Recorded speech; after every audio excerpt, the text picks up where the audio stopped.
अखिलेश यादव को गौ माता कभी माफ नहीं करेगी, पंडित दिनेश फलाहारी।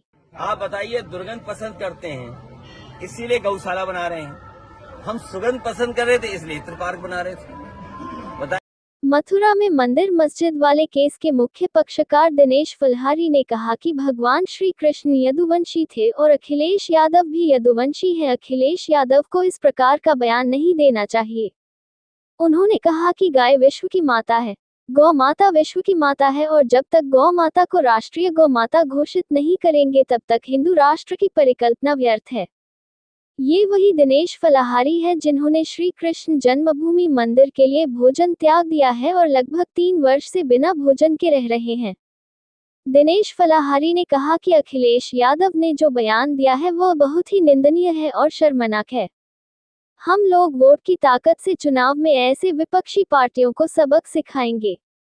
ये लोग इस्लाम समर्थक हो गए हैं, ऐसे लोगों को इस्लाम कबूल कर लेना चाहिए। पंडित दिनेश फलाहारी ने कहा कि गौमाता का दूध अमृत समान होता है और गौमाता जो ऑक्सीजन देती है उससे सांस की बीमारी खत्म हो जाती है। माता के गोबर से धूपबत्ती बनती है, गौमाता के गोबर के उपला से यज्ञ सफल हो जाता है। गौ माता से नफरत करने वालों को सनातन हिंदू माफ नहीं करेंगे। जो व्यक्ति को गौ माता से या गौशाला से बदबू आती है उससे सभी सनातनी हिंदुओं को बदबू आने लगेगी और सनातन हिंदू अपनी वोट बैंक की ताकत से आने वाले चुनाव में ऐसी पार्टियों की लुटिया डुबो देंगे। फलाहारी जी, आज गोवर्धन की आप पावन भूमि पे खड़े हुए हो और गाँव के बीच में खड़े हो। अखिलेश जी की टिप्पणी हो रही है, बयान हो रहा है कि गाँव में से बदबू आ रही है और इत्र के बगीचे की बात कर रहे हैं, क्या कुछ कहोगे? देखिए, गावो विश्व मात्र है, गौ विश्व की माता है। गौ माता और गौशाला से बदबू आना ये उनके लिए बहुत दुखद टिप्पणी है। ऐसा उनको नहीं कहना चाहिए था। गाय के गोबर से धूपबत्ती बनती है, यज्ञ सफल होते हैं। गौ माता के दूध से कैंसर ठीक होता है। गौ माता जो सांस लेती है, ऑक्सीजन छोड़ती है, उससे सांस का मरीज ठीक हो जाता है। तो गौ माता के बिना तो हिंदू राष्ट्र की कल्पना करना भी व्यर्थ है और गौ माता जिस दिन नहीं रहेगी उस दिन ब्रह्मांड में प्रलय आ जाएगी।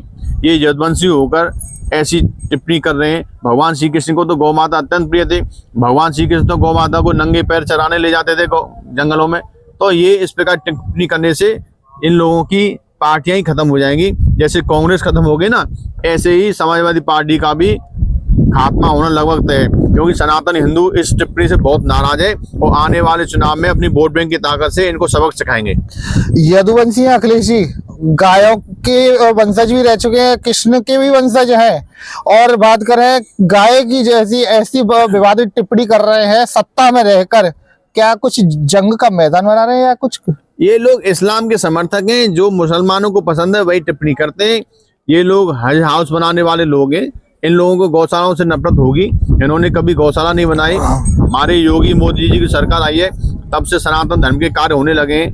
कहीं यज्ञ हो रहा है, कहीं गौशाला बन रही है, गौ माताओं के लिए विशेष पैकेज की व्यवस्था की गई है। तो इन लोगों को नफरत हो गई है। लेकिन अब हिंदू जाग चुका है। हिंदू ने देख लिया है कि कौन गौ माता का समर्थक है, कौन विरोधी है। तो जो हमारी गौ माता का समर्थक है उसको हम वोट देंगे। सभी सनातन हिंदू अपनी वोट बैंक की ताकत से अपना उन लोगों को सबक सिखाएंगे जो इस्लाम के समर्थक हैं।